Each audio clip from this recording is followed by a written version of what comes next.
The family room at my mom's house was overflowing. She'd summoned us for an emergency meeting, Sunday afternoon, mandatory attendance. My brother Jason lounged on the couch like royalty addressing his subjects, Rebecca beside him, both practically buzzing with excitement.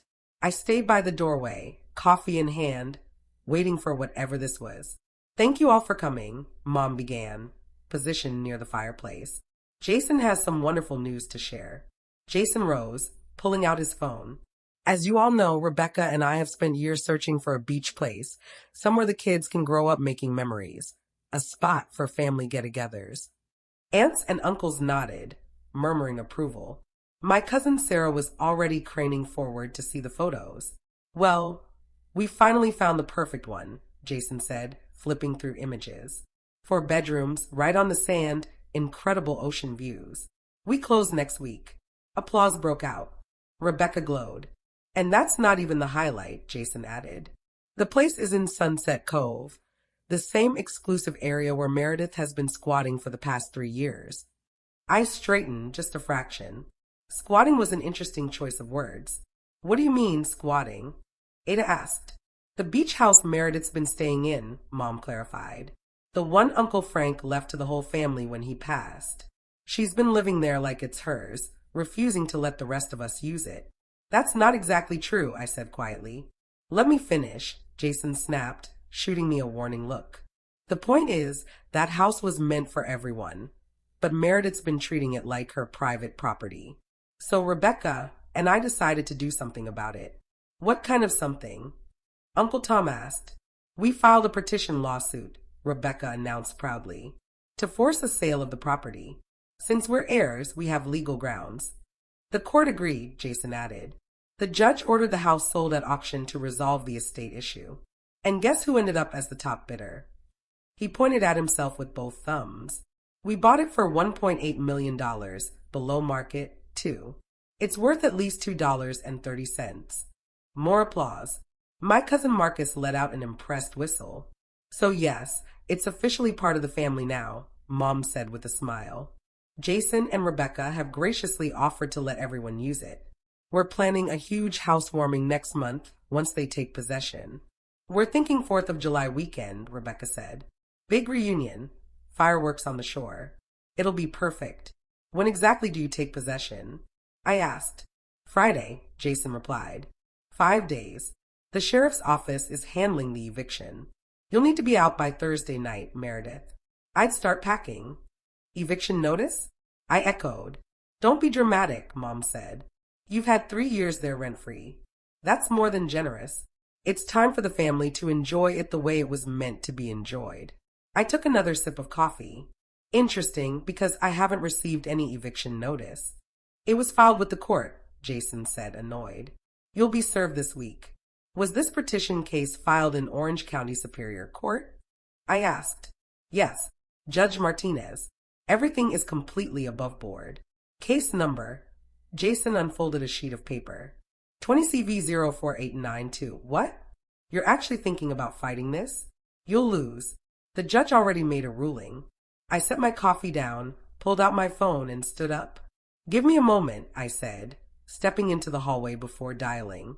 Patricia picked up on the second ring. Patricia, it's Meredith. I'm at my mom's house. It seems my brother filed a petition action against me over the Sunset Cove property. Case number 20CV04892. Can you look that up? Hold on. I listened to the sound of keys clicking. Okay, here it is. Filed 6 months ago. There's a default judgment. Meredith, were you ever served? No. This is literally the first I'm hearing about it. Then that default judgment is invalid. Let me read through the file. A pause. All right, this is interesting. The plaintiff claims the property was inherited from Frank Morrison in 2018 and that several family members have ownership stakes. But Frank Morrison died in 2015, not 2018. And he didn't own that property. I do, I said. Can you prove it? I bought it in 2014. I have the deed, title insurance, mortgage paperwork, which I finished paying off 2 years ago. I've paid the property taxes every year since. The county's records will show me as the legal owner for 9 straight years. Patricia was silent for a few beats. So your brother filed a lawsuit built on false claims, insisting the property was family owned, even though you purchased it before Frank even passed away. It looks that way. This is bad, Meredith. Very bad. He got a court order using fabricated information. That's fraud upon the court. What happens next? I'm submitting an emergency motion to vacate the judgment immediately. We have to prove your ownership and that you were never legally served. Can you be at my office in an hour? Yes. Bring every document you have relating to that property. All of it. I ended the call and returned to the family room. Everyone was happily scrolling through vacation rental sites, already planning a housewarming party. Jason, I said evenly, we need to talk. If you're here to beg to stay, don't bother, he replied. The sale is done. I'm not begging, I said. I'm here to tell you why today is about to go very badly for you. The room fell silent. That beach house isn't family property, I said. It never was. I bought it in 2014 for $1.3 million. Uncle Frank died in 2015, 1 year after I purchased it. He never owned it. I do. Jason barked a laugh. Come on. You were 26 in 2014. You couldn't possibly afford $1 million beach house. I was 26 with a master's in software engineering working for a tech startup that went public, I said. My stock options vested that year. I made $2.1 million. I bought the beach house in cash and kept it quiet because I knew exactly how this family would react. You're lying, Rebecca said coldly. I'm not, I replied.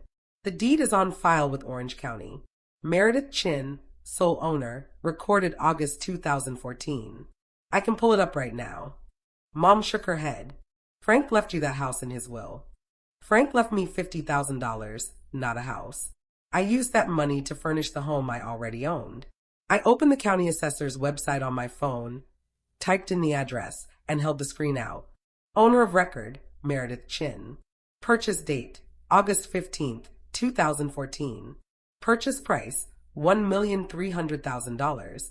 Current assessed value, $2,400,000.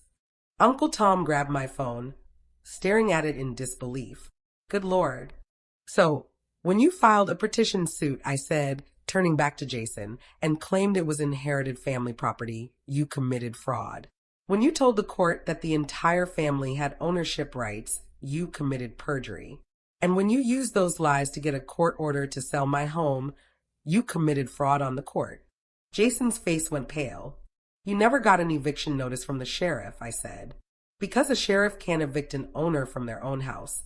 What you received was a sale notice for something you bought at auction. But that auction only happened because of a fraudulent court order. I paid $1.8 million, Jason shouted, his voice climbing. I've got a cashier's check. It's done. The sale is final. No, the sale is void if it happened because of fraud, I replied. You'll get your money back, but you do not own the house. Rebecca pushed to her feet. This is ridiculous. The judge already ruled. The judge ruled based on false information you gave him, I said. And tell me, did either of you ever serve me with notice of the lawsuit? Jason and Rebecca traded a look. I'll take that as a no, I said.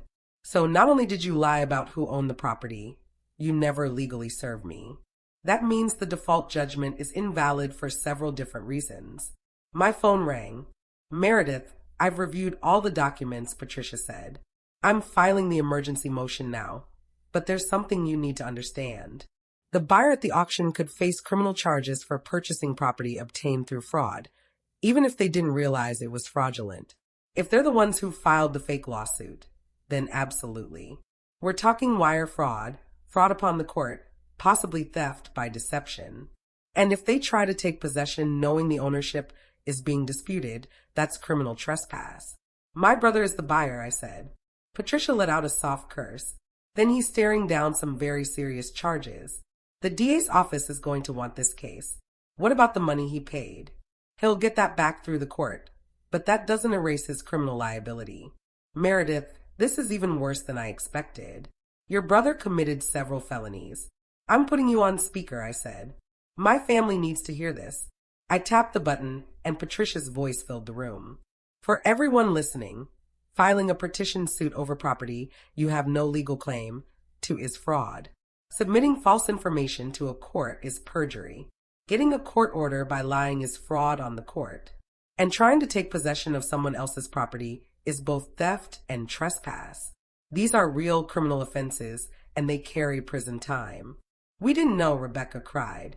We thought it belonged to the family. Did you actually confirm that before filing anything? Patricia asked. Silence. Did you run a title search? Look up county property records. Check if Frank Morrison ever owned the place at all. Our attorney said, Jason began. Your attorney filed whatever you told them. Patricia cut in.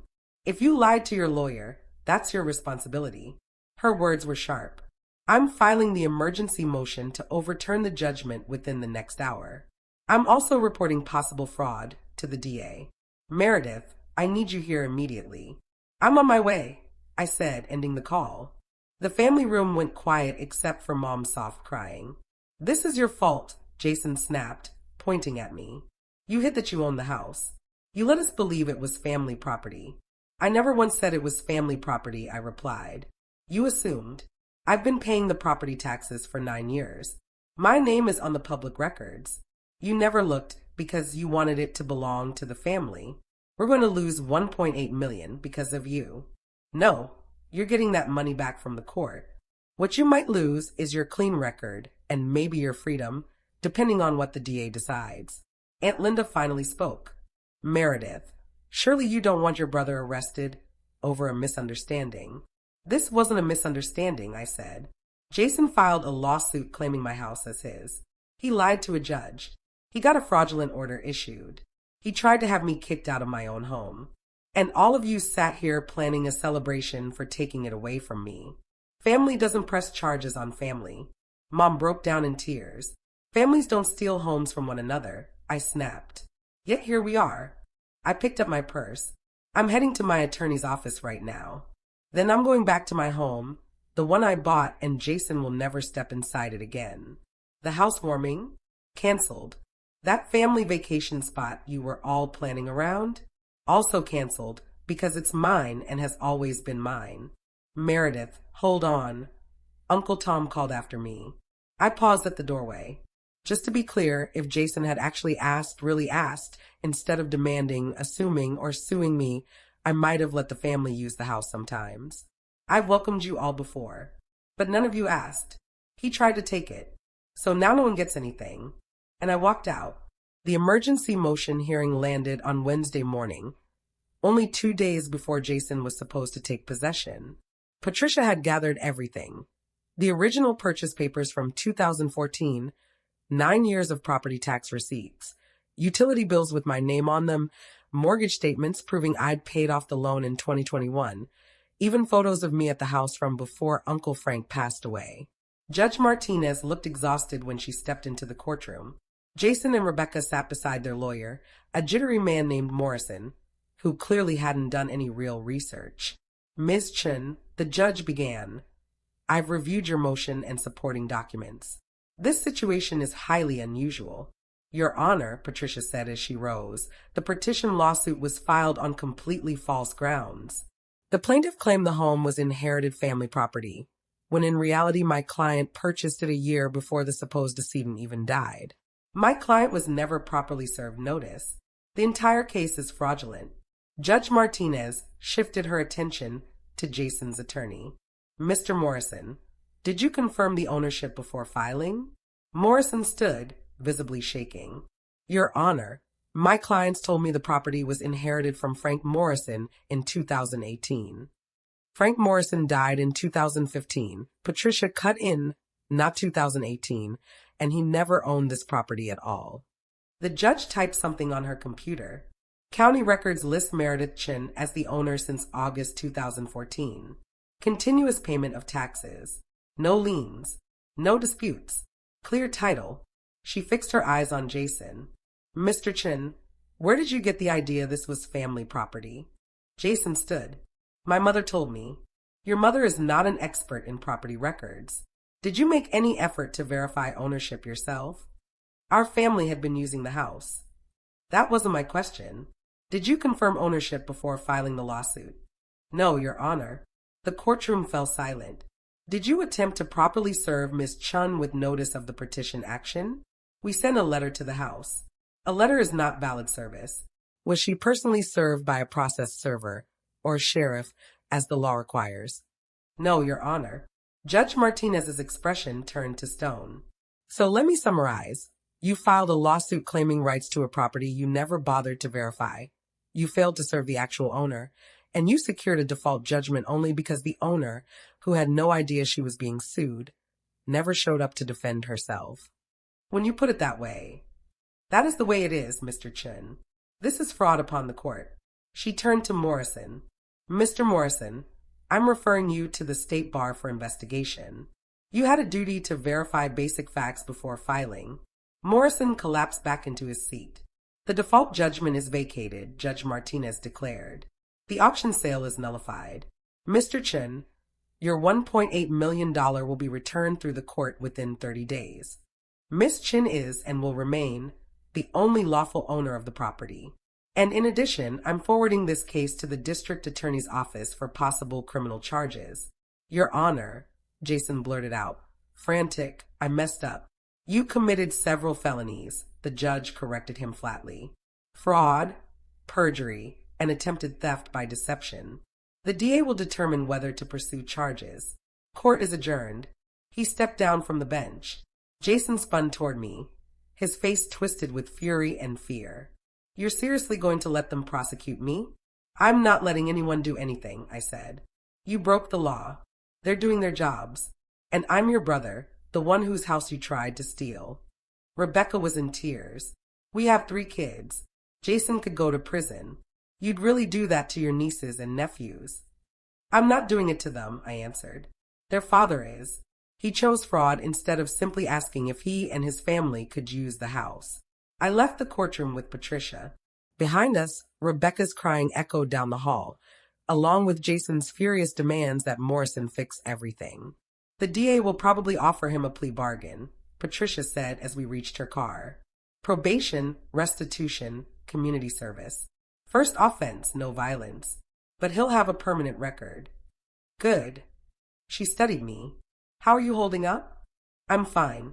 Just exhausted from being the family's ATM and storage locker. But fine. For what it's worth, she said, you handled this exactly right. You had every document ready. You stayed calm. You let the legal system work. I learned after years of watching my family take and take. I made sure everything I built was protected. My phone buzzed, a text from Mom.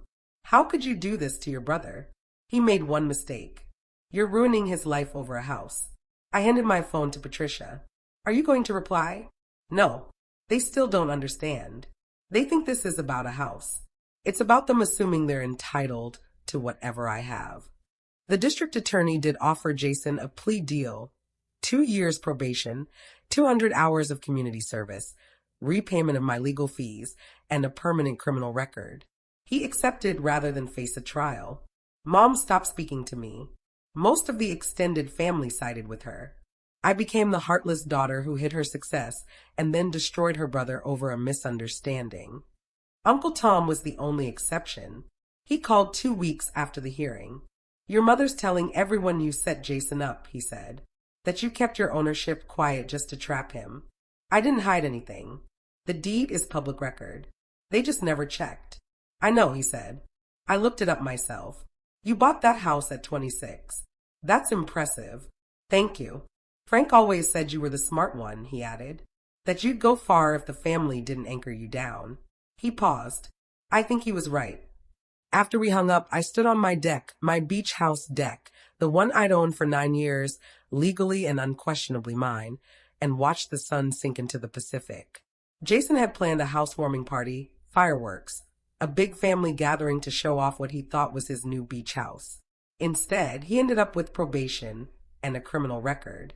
And I still had my home, my peace, and the quiet satisfaction of knowing that every safeguard I put in place had worked exactly the way they were meant to.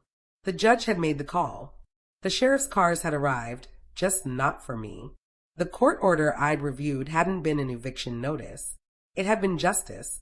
And sometimes that's the only family reunion you need.